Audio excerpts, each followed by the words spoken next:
자, 안녕하세요. 테이크 LSMB입니다. 제가 처음으로 영상을 녹화를 해보는데, 제가 이걸 하는 이유는, 어, 계속 글을 써왔지만, 글도 그렇지만 제가 직접 말하는 것도, 제가 이해하는데, 그리고 제가 이해시키는데 더 도움 될 것 같더라고요. 그래서 지금 마이크랑 뭐 녹화하는 방법이나 이런 게 제가 너무 익숙하지가 않아가지고, 일단 오늘은 막 할 거예요. 아니, 오늘 막 할 건데, 순서도 뒤죽박죽일 거고, 그리고 되게 간단하고 되게 빠르게 할 겁니다. 예. 평상시에 제가 어떻게 공부하고 제가 어떻게 흡수하는지를 그대로 날 것으로 보여줄 거기 때문에 그냥 간단하게 보면 될 것 같아요. 시간이 가면 갈수록 더 발전할 거라고 저는 믿고 있기 때문에 일단은 해보겠습니다.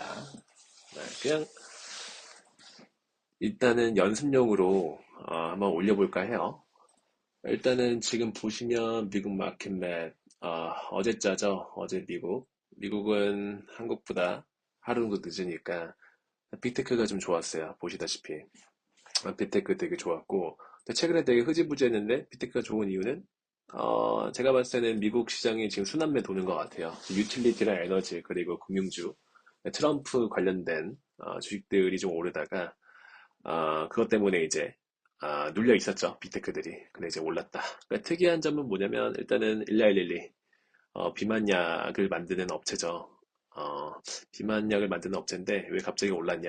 제가 찾아보니까 바이든 정부에서 메디케어, 그러니까 국가가 보장해주는 의료보험에 이 비만약이 들어갈 거라고 발표를 했어요. 그것 때문에 1111가 지금 4.55% 급등을 했고, 그리고 그러면 이제 따지고 보면 자 이제 됐고 서투네요. 그리고 트럼프가 그거를 발표를 했어요. 예상은 했겠지만 멕시코랑 캐나다에 25% 관세 부과를 하겠다라는 얘기가 나와서 지금 캐나다랑 멕시코에 공장 짓고 있는 아니면 공장 이미 지은 기업들이 지금 때려맞고 있어요. 대표적으로 HL만도 오늘 8% 하락했거든요. HL만도가 멕시코에 공장이 있기 때문에 사실 기아도 멕시코에 공장이 있어가지고 지금 좋지 않아요. 그래서 주가 잠깐 보면 기아 3% 떨어졌죠. HL만도가 심한데 8.8% 떨어졌어요. 예, 그러니까 자동차 제조 완성차 업체가 현대차나 기아 자동차가 가 있으면 이 부품업체도 같이 따라오기 때문에 같이 하락을 겪거든요. 네. 그리고 이건 저는 지금 키움증권 사용하고 있고, 이거 위에 있는 거는 이 업체들을 나타내기 위한 저만의 정리 방식입니다. 네. 뭐 이런 거 보면 이렇게 써 있죠. 뭐, 이 회사는, 네, 회사마다 뭐, 제품이 다르고, 주력으로 미는 것도 다르기 때문에, 이렇게 제가 보기 편하게 정리해 놨어요. 제가 이러한 지식이 제 머릿속에 있기 때문에 설명할 때 자연스럽게 같이 얘기해 드릴게요. 아무튼 미국 주식시장은 빅테크가 오랜만에 올랐고 트럼프가 관세부가 멕시코랑 캐나다에도 하겠다. 취임 당일날 하겠다고 했거든요. 한번 지켜봐야 될 것 같아요. 자, 그리고 국내 증권 한번 볼게요. 네, 3시 반 이후가 지났으니까 코스피는 그냥 마이너스 0.69%, 코스닥 0.17% 하락. 네, 한국 증시는 너무 안 오르죠. 네, 그리고 오늘의 테마 보면 비철금속 고려연이 많이 올랐는데 고려연 같은 경우는 뭐 아연이랑 연, 그 금은동 파는 업체죠. 근데 그것 때문에 올랐다기보다는 뭐 금값이 많이 올라서 고려연이 올랐다기보다는 제가 봤을 때는 지금 공개 매수, 네, 지분 전쟁하고 있죠. 최씨 집안이랑 장씨 집안이었나요? 네, 같이 지분 경쟁하고 있기 때문에 오른 것 같고요. 오늘 특이하게 통신주가 많이 올랐어요. KT랑 SKT가 4% 올랐고 LG가 2% 올랐거든요. 많이 오른 거죠. 최근에 되게 재미없었는데 꾸준히 오르고 있어요. 통신주 같은 경우는 KT 같은 경우는 일단은 일회성 이익이 부동산 이익이 나와가지고 주주 환원 하겠다고 발표를 했고 SKT는 워낙 평상시에 잘하던 업체고 주주 환원을 LG 플러스도 최근에 발표를 했죠. 기존에는 최저 배당금만 제시를 했는데 이번에는 자사주 소각이나 앞으로 주주 환원율 제시까지 했기 때문에 통신주가 좀 앞으로 계속 강세가 될 것 같아요. 통신주 좀 눈여겨보고 있고, 그리고 제일 중요한 미국 달러는 계속 강할 것 같아요. 예, 저는 1,300원대 초반 예상했었는데, 트럼프 되고 나서 1,400원대가 보통이 되지 않을까라는 예상을 하고 있습니다. 그래서 달러에 대한 거는 꼭 지켜봐야 될 것 같고, 이게 달러가 많이 오르면 이게 외국 투자자들이 한국 주식에 잘 안 들어와요. 왜냐면 국내 주식에 투자할 때는 원화로 투자를 하되 자기가 팔고 자기 고국으로 돌아갈 때는 달러로 환전을 해야 되는데 달러가 비싸면 이 원화로 돈 벌어도 환손익을 입기 때문에 굳이 투자하고 싶지 않은 거죠. 반대 입장도 마찬가지예요. 달러가 지금 굉장히 싸면 한국 사람들 뭔가 달러로 환전할 땐 기분 좋겠지만 막상 나중에 환손익을 입으면 오른 거에 비해 수익률이 낮기 때문에 외국 투자에 대해서 되게 꺼림직해지죠.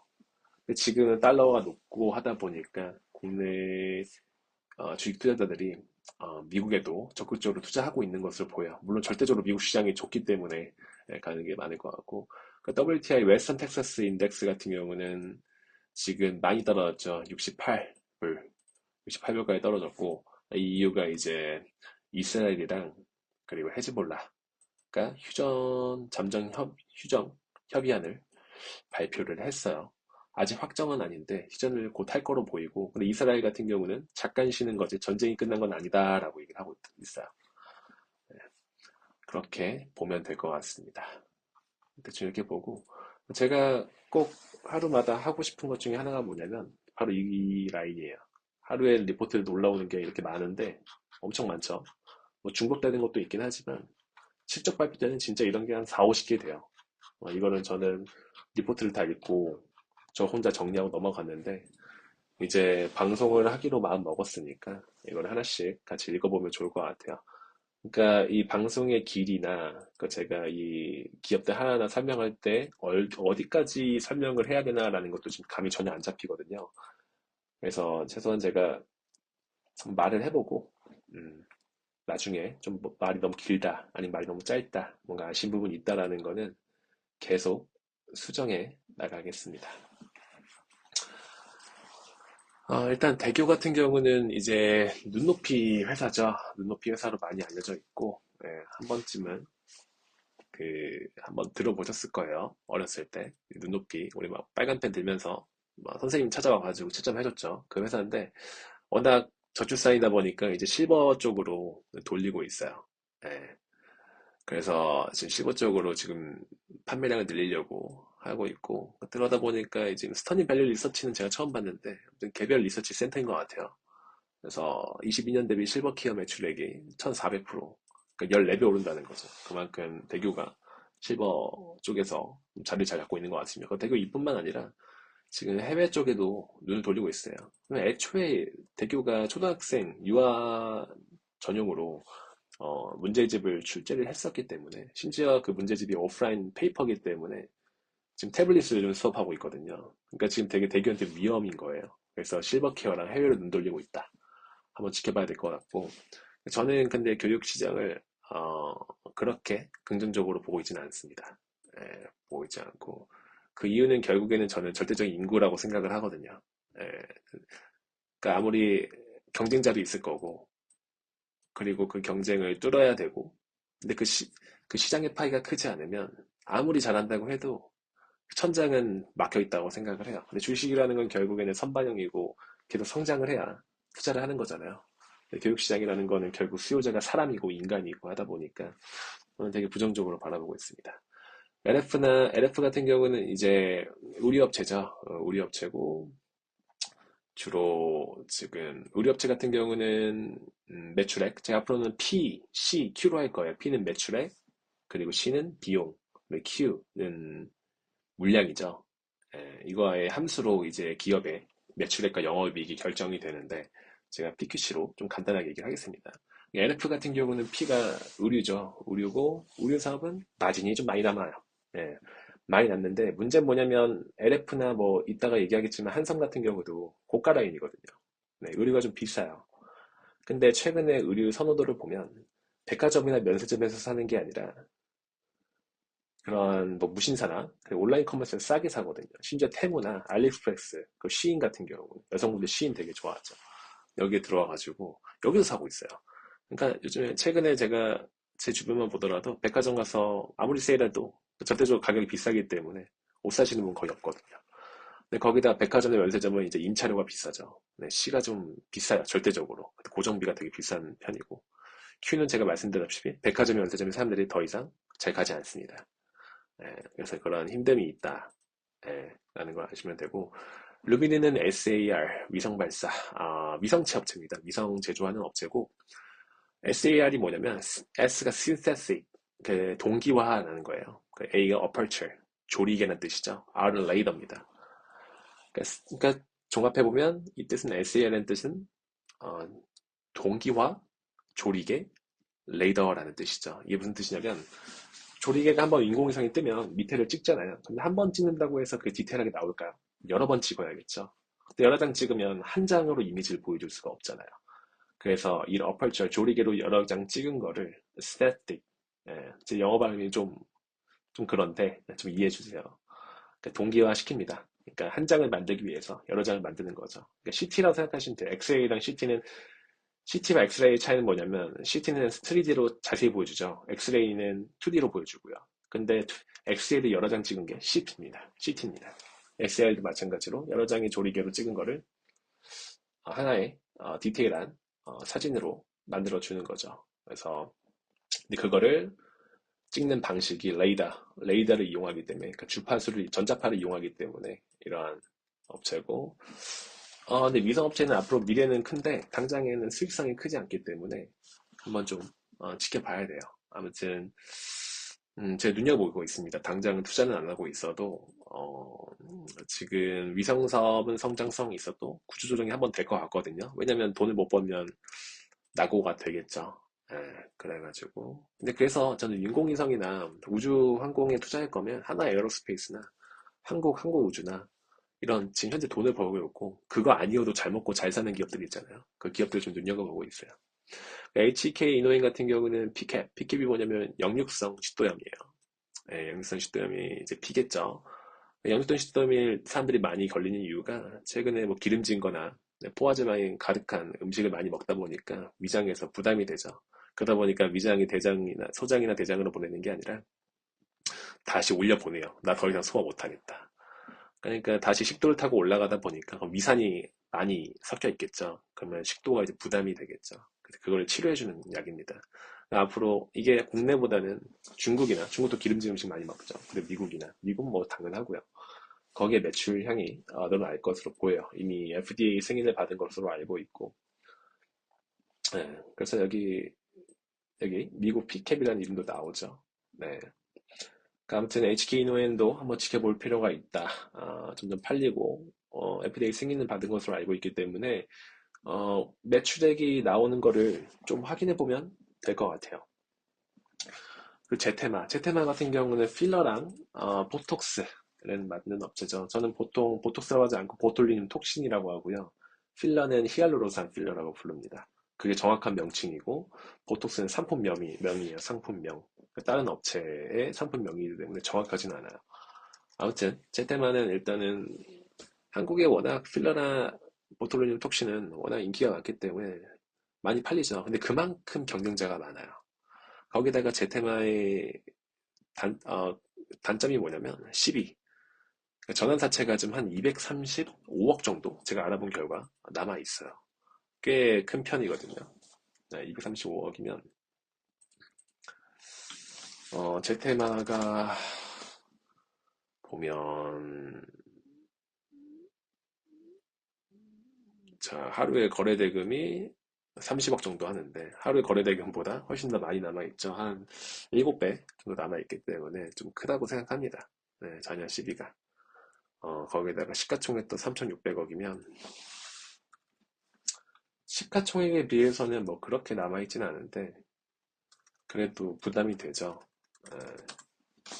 6%, 6.4% 정도 있네요. 저는 좀 부담됩니다. 네. 아무튼 수익성이나 필러나 보툴린 톡신에 대해서 사람들이 외모에 관심 증가는 뭐 인정은 하는데 저는 글쎄요, 지금 워낙 경쟁자가 많고, 그리고 뭐, 메디톡신이 지금 계속 보툴린 톡신 자기 거 베낀 거 아니냐라고 계속 소송 걸고 있거든요. 한번 좀 지켜봐야 될 것 같아요. 원익 QNC 같은 경우는 실리콘 파츠나, 그리고 그, 커츠를 판매하는 업체죠. 그러니까 식각 장비나 증착 장비의 부품을 납품하는 업체고, 제가 봤을 때는 반도체 부품 업체 중에 가장 수익성 좋고 계속 성장하는 업체예요. 눈여겨봐야 되는데, 다만 원익 그룹 자체가 주요 고객사가 삼성전자다 보니까 추가 계속 늘어날지는 한번 지켜봐야 돼요. 물론 원익 업체가 TSMC나 램리서치 같은 장비 업체, 글로벌 업체들한테 납품을 하고 있기 때문에 큰 문제는 아니겠지만 그래도 절대적인 비중이 삼성이 높거든요. Q에 지금 한계가 좀 있다. 거기다가 지금 레거시 향으로 납품을 하고 있기 때문에 지금 레거시 반도체 특히 메모리 같은 경우는 계속 캐펙스 하향하고 있죠. 출하량도 조절하고 있고 그러다 보니까 원익 QC의 상단이 지금 열려있는 상태는 아니에요. 그러다 보니까 주가가 계속 하락으로 때려 맞은 상태예요. 저는 관심 종목으로만 좀 지켜보고 있습니다. 그 S바이오메딕스는 보면 파킨슨병이 뭐냐면 이 뇌에 그러니까 어쨌든 파킨슨병 치료제를 만드는 업체라고 나와 있죠. 파킨슨병이 뭐냐면 우리 도파민 들어봤죠. 도파민이라는 건 결국에는 도파민이라는 건 행복 호르몬이라 해가지고 그게 분비가 돼야 내가 이걸 하면 이렇게 좋겠구나. 뭐 예를 들어 내가 밥 먹을 때 손을 뻗어야 밥 먹을 수 있겠구나라는 그런 뇌의 신경 전달 물질 호르몬인데 이게 분비가 안 되면 운동신경이 아예 전달이 안 되겠죠. 왜냐면 동기부여가 아예 없으니까요. 그러다 보니까 파킨슨병에 걸리신 분들은 운동 능력 조절이 안 돼요. 그러니까 도파민이라는 건 결국에는 내가 단순히 행복감만 느끼는 게 아니라 계속해서 인센티브, 보상을 해주는 호르몬이에요. 내가 이 몸을 움직였을 때 내가 시키니까 난 해줘야지. 왜냐면 내가 이렇게 하면 좋으니까. 근데 그게 안 된다는 거죠. 근데 S바이오메딕스 같은 경우는 이런 파킨슨병 치료제를 개발을 했고 지금 임상 중인 걸로 알고 있어요. 네, 보시면 추가 임상 데이터가 필요하다고 나와 있고 환기 종목 해제 같은 환기 종목 같은 경우는 뭐 너무 주가가 급등하거나 너무 떨어지면 환기 종목 지정이 되죠. 너무 떴어요. 파킨슨병 치료제에 대한 사람들이 기대가 컸기 때문에. 근데 한번 이거는 지켜보는 걸로. 그렇죠. 네오이즈 같은 게임사 같은 경우는 뭐 모바일 향이랑 뭐 콘솔 그리고 PC 이렇게 게임 향을 만들어서 최대한 유저를 늘리는 게 어, 핵심이죠. 거기다가 이제 비용으로 C로 따지면 코스트로 따지면 이제 개발 비용, 인건비가 가장 많이 들고요. 게임 업체 같은 경우는 거기다가 또 많이 드는 게 앱 수수료. 예, 애플이나 안드로이드에 저희가 앱을 다운로드 받으면 게임 업체들이 거기에서 나오는 매출액의 30%나 내야 돼요. 구글이나 애플에. 그렇게 그래서 구글의 안드로이드나 애플의 iOS가 정말 대단한 거예요.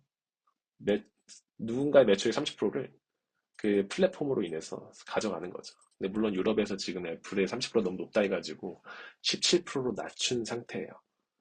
결국에는 그게 낮춰지겠죠. 아무튼 네오이즈 같은 경우는 피해거지. 이거는 모바일향은 아니고 좀 무거운 게임이에요. 콘솔이나 그 PC에서 작동이 가능하고 다만 콘솔이나 PC 같은 경우는 콘솔은 여러분 그 플레이스테이션 그거라고 생각하시면 돼요. 플레이스테이션. 네, 네, 뭐 팩 하나, 패키지 하나, 뭐 CD 같은 거 꽂고 게임 하잖아요. 네, 그런 식입니다. 되게 비싸요, 하나에. 뭐 하나 게임 사는데 뭐 한 10만 원 하겠죠. 다만 한 번 사면 매출액이 막 엄청 올라가겠죠. 왜냐면 단가가 비싸니까. 모바일량은 저희가 뭐 10만 원까지 결제하지는 않잖아요. 다만 문제는 뭐냐면 패키지 판매이기 때문에 그 다음이 없다는 거예요.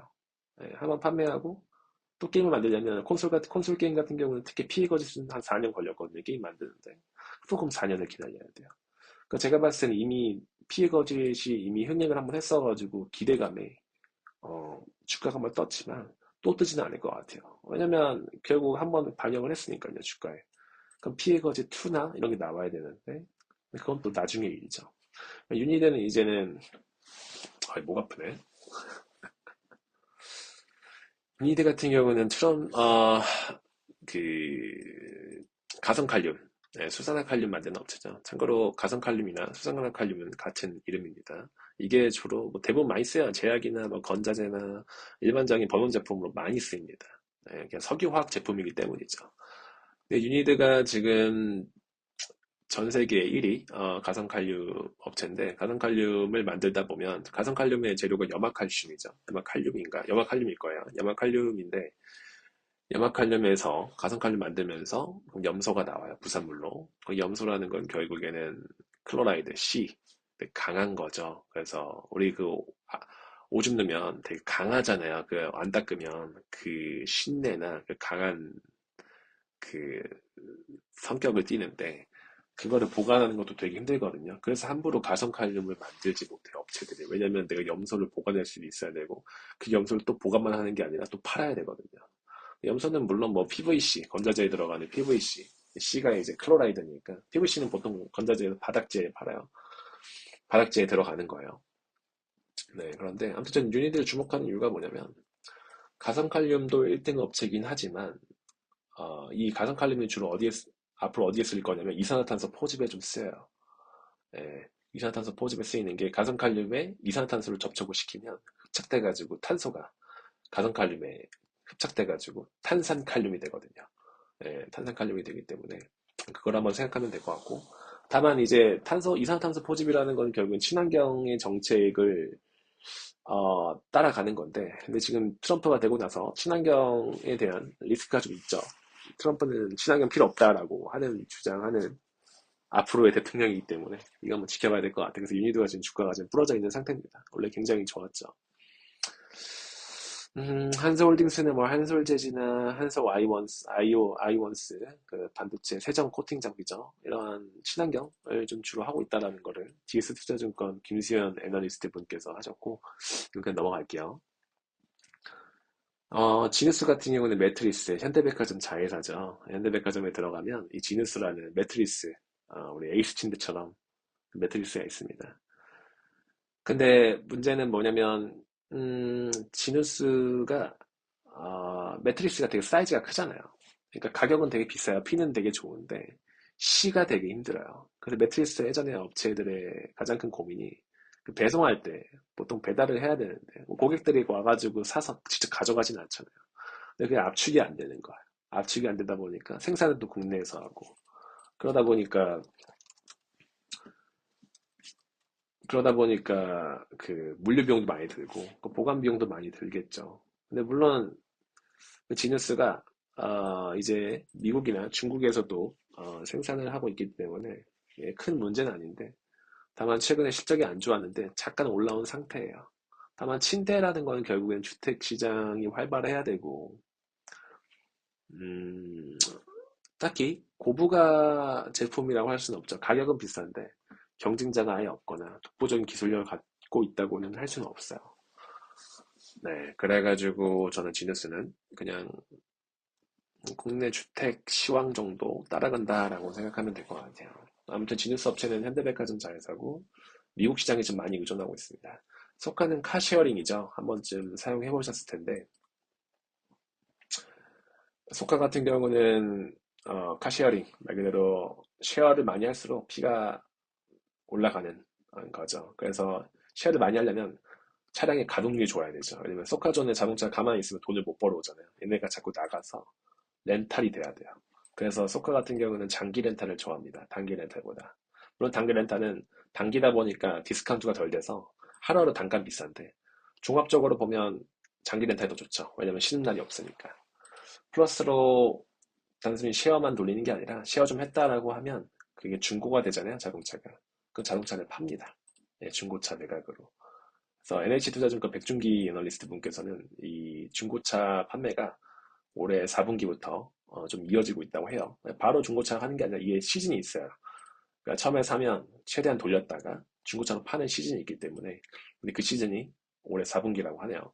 점점. 그래서 매출액이나 영업이익이 많이 오를 것 같고 근데 C 같은 경우는 코스트 같은 경우는 그거죠. 자동차를 사야 되니까 왜냐면 사야지 뭐 카시어링이라는 것도 할 수 있으니까 근데 자동차는 신차를 사다 보니까 비싸겠죠. 그래서 금리의 영향 되게 많이 받아요. 소카 같은 경우는.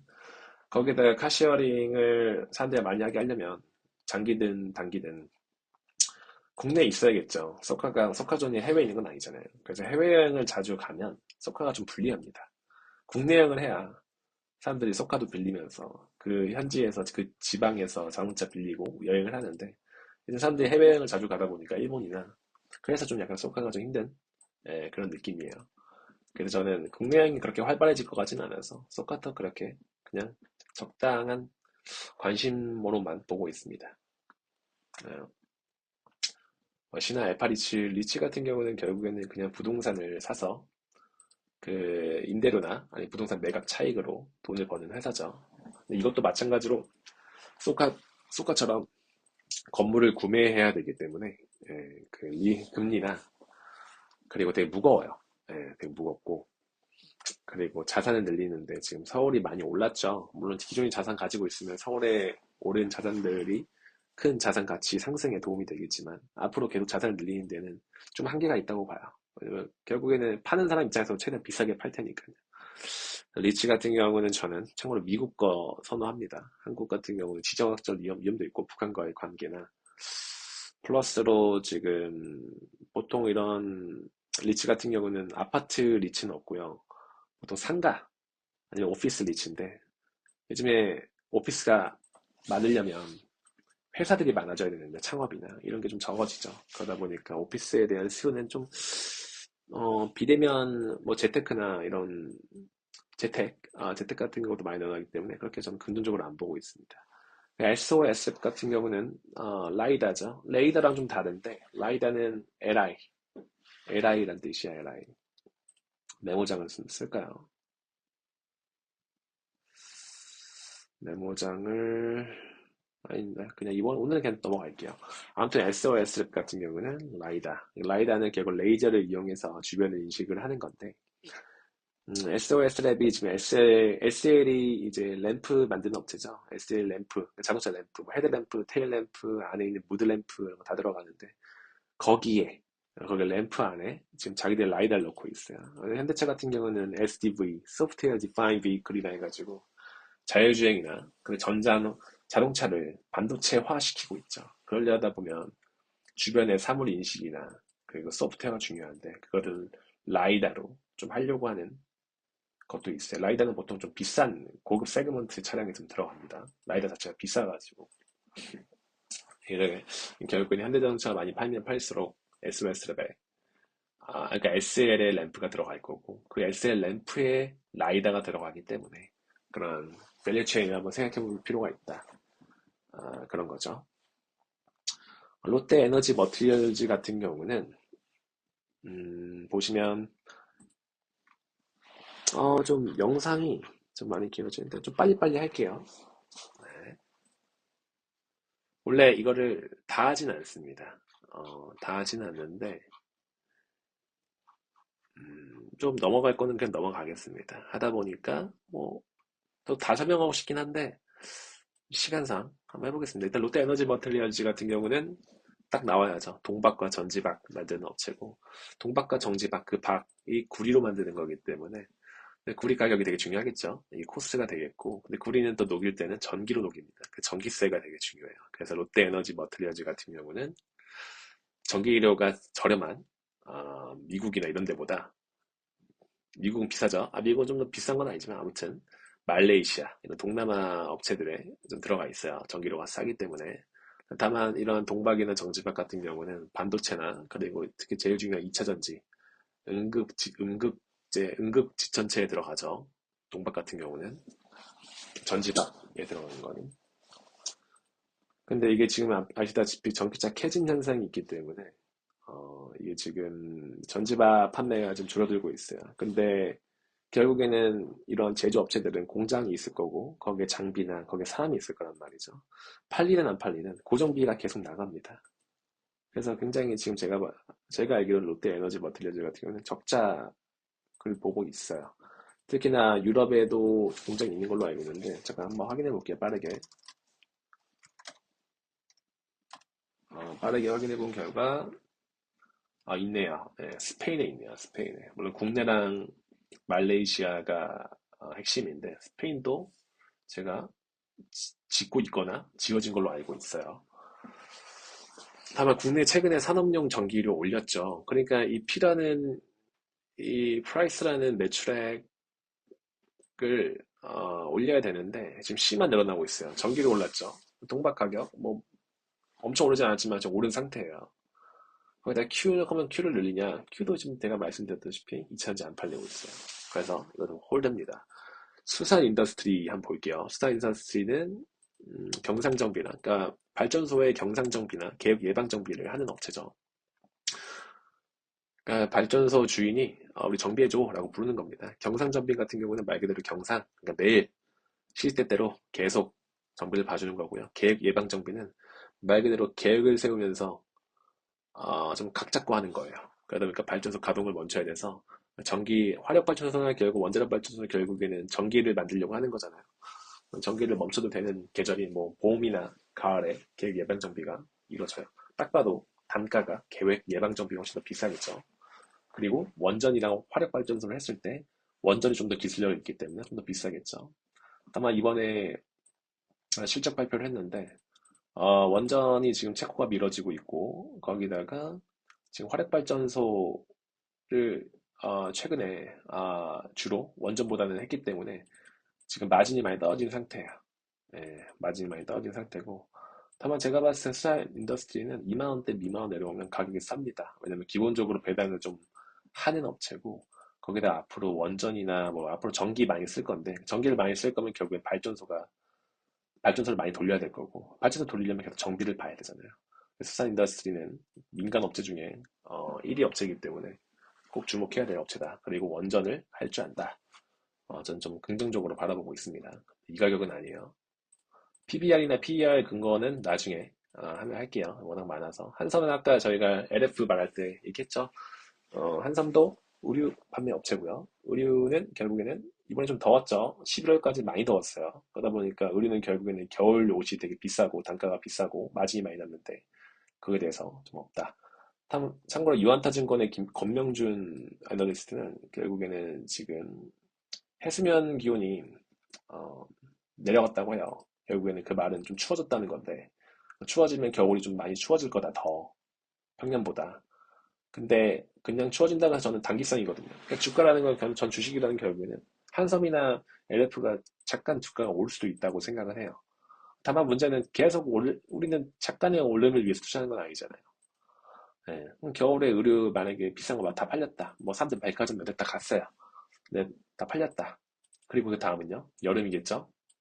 네, 여름에 또 옷이 사람들 여름 옷 살까 계속? 저는 아니라고 봐요. 사겠죠. 근데 백화점이나 면세점에서는 살까 하는 저는 매우 낮다 생각합니다. 근데 한국 소비자들의 지금 현재 지갑이 점점 얇아지고 있어요. 전 그게 핵심이라고 봅니다. 참고로 돈이 많으면 이 겨울이든 여름이든 옷 사겠죠. 근데 한국의 사람들의 근로자들의 지갑이 얇아지고 있다. 예. 컴텍코리아 제가 투자를 했었던 업체입니다. 예, 지금 가격이 많이 올랐는데 롯데코리아는 결국에는 화장품 용기 만드는 업체고 용기도 되게 다양하죠. 뭐 펌프, 튜브, 뭐 컴팩트, 스틱 여러 개 있죠. 펌텍코리아 같은 경우는 되게 인디 브랜드나 대형 고객사도 있어요. 근데 주력은 인디 고객사가 많기 때문에 근데 지금 한국의 화장품 하면 인디 브랜드죠. 결국에는 아모레퍼시픽이나 기존의 대형 업체인 LG생활건강, 설화수나 후를 파는 게 아니라 인디 브랜드 뭐 조선미녀나 뭐 코스알엑스 이런 업체들이 다양한 화장품을 팔고 있죠. 이때 들어가는 게 화장품을 만드는 게 아니라 화장품을 담을 용기가 필요하죠. 그걸 펌텍코리아가 국내에서 만들어지고 있다. 결국 직접 만들기 때문에 코스트 같은 경우는 공장이나 뭐 인건비 이런 거 있겠죠. 다만 큐가 지금 엄청 늘어나고 있어요. 왜냐면 국내 화장품 호황뿐만 아니라 올리브영 사람들 꽉 차 있죠 항상. 플러스로 해외에 판매도 하고 있기 때문에 실리콘 툴을 이용해가지고 저는 주 상당히 열려 있다고 봅니다. 펌텍코리아 같은 경우는. 다만 최근에 시장의 이슈 중에 하나가 펌텍코리아 캐파, 그러니까 화장품 용기를 만드는 캐파가 국내 인디 브랜드의 수요를 못 따라가고 있다. 그러니까 공급을 수요가 초과하고 있는 거죠. 그러니까 중국 용기 업체들이 좀 한국에 좀 들어오고 있거든요. 그러니까 그거를 이제 수입해 오고 있는데 국내 인디 브랜드 업체들이 이게 펌텍콜의 경쟁력을 상실시키지 않냐라고 하는데 저는 절대적으로 한국 화장품의 시장이 커지기 때문에 중국 업체가 들어와도 큰 상관은 없다고 봅니다. 그리고 펌텍코리아의 캐파가 꽉 차지 않은 상태에서 인디 브랜드사들이 중국 업체에 주문을 한 것이 아니고 펌텍코리아가 주문을 더 이상 받을 수 없기 때문에 주문한 거기 때문에 펌텍코리아의 그런 개별 능력이나 용기 만드는 그거는 뭐 크게 큰 문제는 없다고 봅니다. 카카오뱅크는 최근 주주환원 발표했어요. 다른 시중은행이랑 같이. 카카오뱅크는 일단은 중소형 은행이죠. 다만 저는 은행은 무조건 PBR,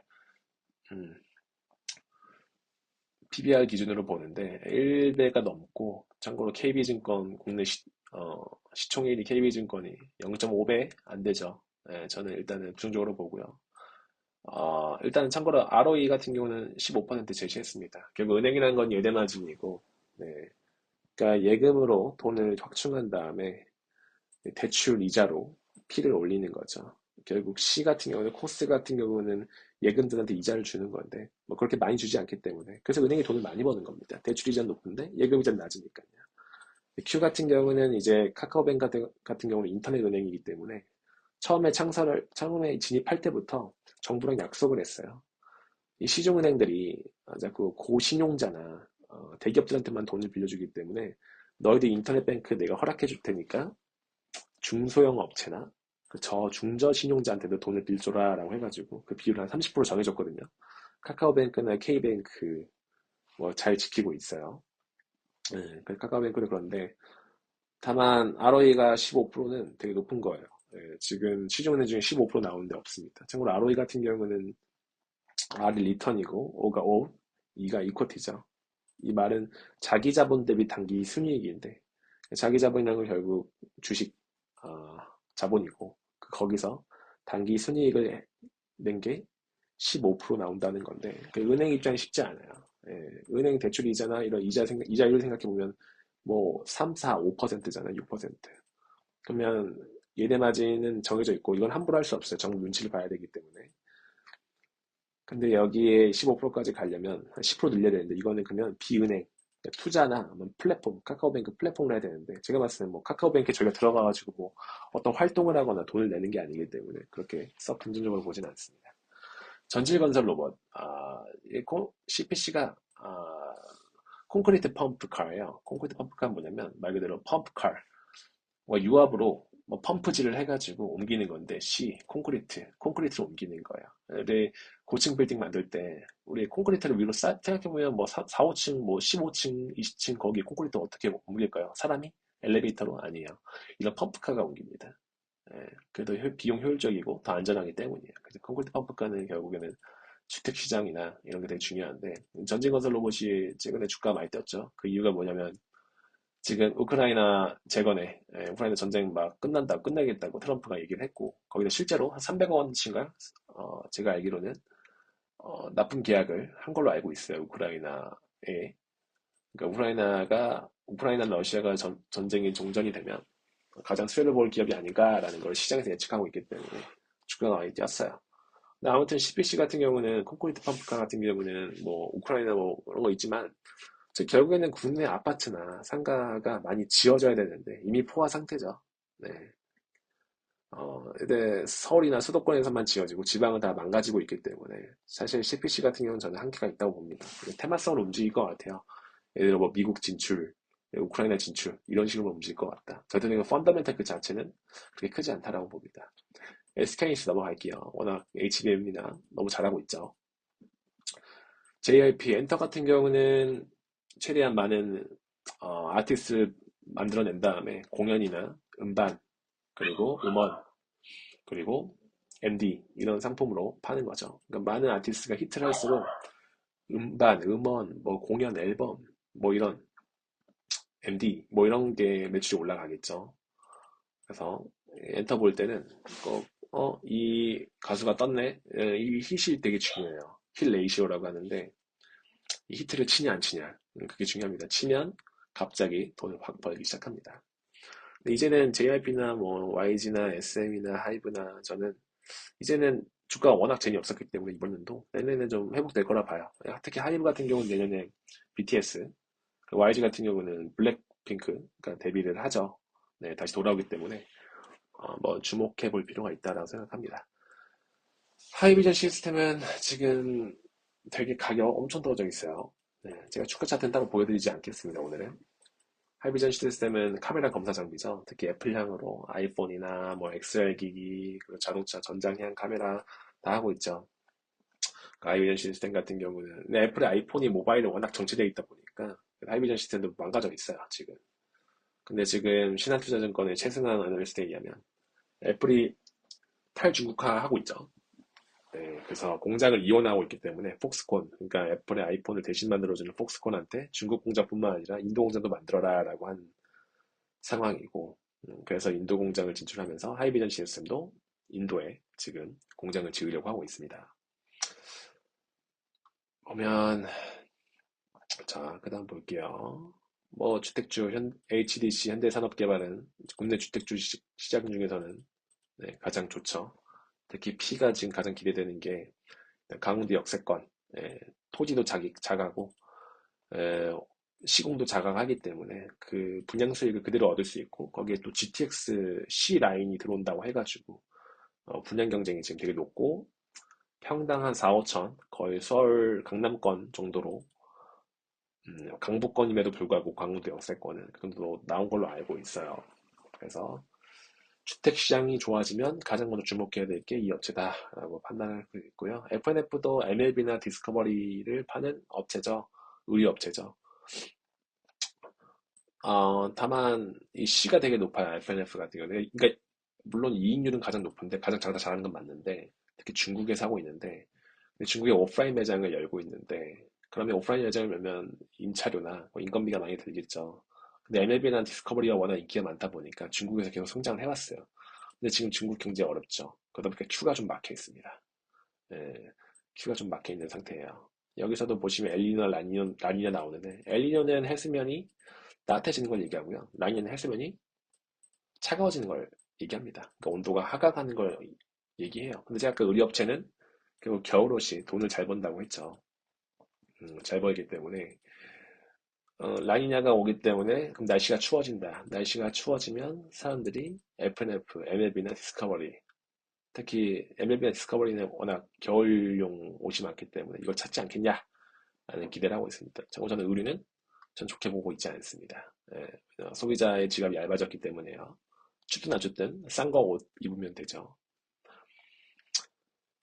보시면 진에어 같은 경우는 진에어랑 대한항공 한 번에 같이 얘기할게요. 진에어나 대한항공은 이제 일단 항공사는 일단은 여객이랑 화물로 돈을 벌죠. 여객은 사람을 태워서 티켓을 팔고 화물은 화물을 태워서 화물 비용을 청구를 하죠.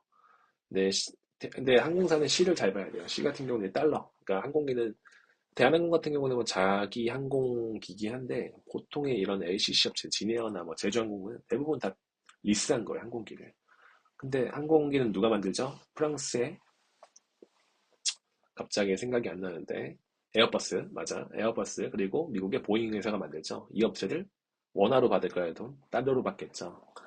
달러가 지금 되게 올라가 있는 상태잖아요. 아까 1397원 네, 보셨죠? 그걸로 갚아야 됩니다.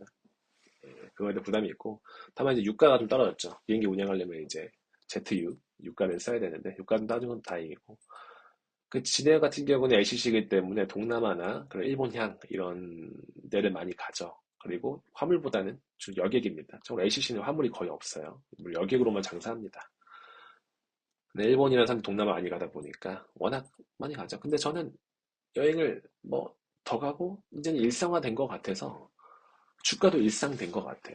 네, 더 오르는 모멘텀이 있냐라고 했을 때는 굳이 라는 생각이 드는 거죠. 그리고 워낙 지정학적 이슈도 워낙 많기 때문에 대한항공은 하나 모멘텀이 하나 있죠. 아시아나항공이나 합병 이제 유럽 승인만 나왔는데 화물도 워낙 지금 좋고요. 화물 같은 경우는 이제 Q 부분에서는 중국의 이제 알리익스프레스나 테무 같은 경우도 이제 배로만 오는 게 아니라 더 비싼 거는 또 비행기로 옵니다. 또 한국에 또 반도체 수출이 늘어나면 대한항공이 화물기 타고 가거든요. 반도체는 참고로 그 배에 해운에 싫지 않습니다. 왜냐면 습도에 예민하기 때문에 바다에 혹시나 습도에 예민해지면 반도체가 망가지거든요. 그래서 비행기 태우고 빠르게 보냅니다. 삼성전자 넘어갈게요. 마음이 아프네요. 그래, SK스퀘어. SK스퀘어는 SK의 자회사자 중간 지주사 역할을 하는 거고, 그러니까 SK 지주사가 밑에 SK텔레콤과 SK스퀘어가 있죠. 이 SK스퀘어가 SK하이닉스랑 11번가, 그리고 티벳 이런 거 지배하고 있습니다. 나름 자회사들이 괜찮죠. 근데 물론 11번가는 지금 매각하려고 하고 있어요. 11번가 이용하는 사람 거의 없죠. 다만 SK 하이닉스를 가지고 있기 때문에 그 중간 지주사에서 뭘 하냐? 투자합니다. 앞으로 누구 자회사 하냐? 그 SK 하이닉스가 뭐 할 때, 위에서 뭐 투자를 할 수 있는 거고요. SK 하이닉스에. 아니면 경영 참여도 가능하겠죠. 자회사니까. SK스퀘어는 참고로 주주환원이 괜찮아요. 자사주 매입이나 소각 그리고 배당 이런 거를 꾸준히 상향한 업체이기 때문에 SK하이닉스 주가가 오른 만큼 SK스퀘어도 좀 따라가는 경향이 있어요. 그래서 혹시나 SK하이닉스 놓치면 SK스퀘어 사는 것도 좀 괜찮다고 봐요.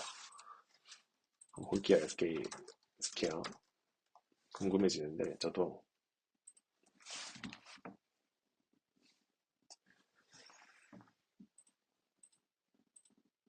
네 보면 그죠.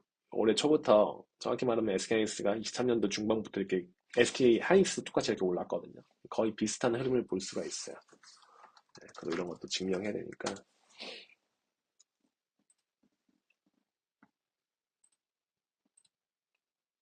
그죠? 거의 비슷하게 2023년 중반부터 좀 이렇게 오른 경향이 있죠. 네, 거의 비슷하게 가는 걸로 알고 있어요.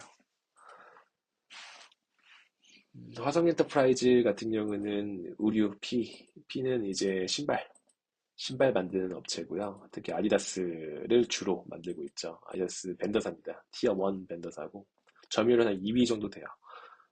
아디다스도 이 일반 운동화, 그러니까 이제 ABC 마트 가면 아디다스 매장이 있는데 가면 아디다스 뭐 삼바 운동화가 있고 다 급이 다르잖아요. 근데 기존에는 기본 운동화 만들었어요. 근데 이번에는 아디다스가 영업을 잘해가지고 런닝화나 그리고 삼바 이런 단가가 좀 비싸거든요. 이런 애들은. 이런 애들은 이제 잘 하면서 아디다스가 지금 갑자기 각광을 받기 시작했어요. 그래서 지금 큐가 좀 늘어나고 있는 상황입니다. 결국 신발 제조 업체는 결국에는 또 제조업체다 보니까 C 같은 경우는 뭐 공장이나 뭐 인건비, 특히 인건비가 좀 많이 들어요. 왜냐면 신발 같은 경우는 자동화가 안 되어 있기 때문에. 근데 화성 엔터프라이즈가 그 NDR, Non-Roadshow Deal, Non-Deal Roadshow죠. NDR은. 그러니까 이거는 뭐냐면 공식 발표보다는 그냥 증권사랑 그냥 대면 해서 우리 사업 이렇다라는 질문 적당히 받고 답변한 건데 화승엔트 엔터프라이즈 같은 경우는 이 얘기를 했어요. 점점 자동화가 되고 있고, 그리고 기존의 아디다스향으로 일반 신발을 팔 때는 12불에서 한 15불 정도 하나의 단가가 있었는데, 지금 스테디셀러, 뭐 삼바 같은 경우는 뭐 줄무늬 들어가고 그런 거 있잖아요. 그런 거 같은 경우는 한 20불이 넘는다. 앞으로 좀 영업이익이 많이 오르겠다라는 발표를 했어요. 거기다가 자기들이 영업이익이 많이 오른다고 해가지고, 그 주요 고객사는 아디다스가 찾아와가지고, 야, 너네 영업이익 많이 올랐으니까, 좀 우리 단가 하락 좀 시킬게 라고 하지 않는데요. 일단 처음에 다 평가를 하기 때문에 처음에 단가 계약을 하기 때문에 그 계약대로 한다고 해요. 아무튼 오늘은 여기까지만 좀 하겠습니다. 속도 조절을 좀 해야 될 것 같아요. 네. 아무튼 어땠을지 모르겠지만 저도 한번 제가 녹음하거나 설명한 거를 들으면서 어느 부분이 좀 부족했는지 뭐 말투나 그 부족한 점을 이제 피드백을 좀 받은 다음에 좀 고쳐 나갈게요.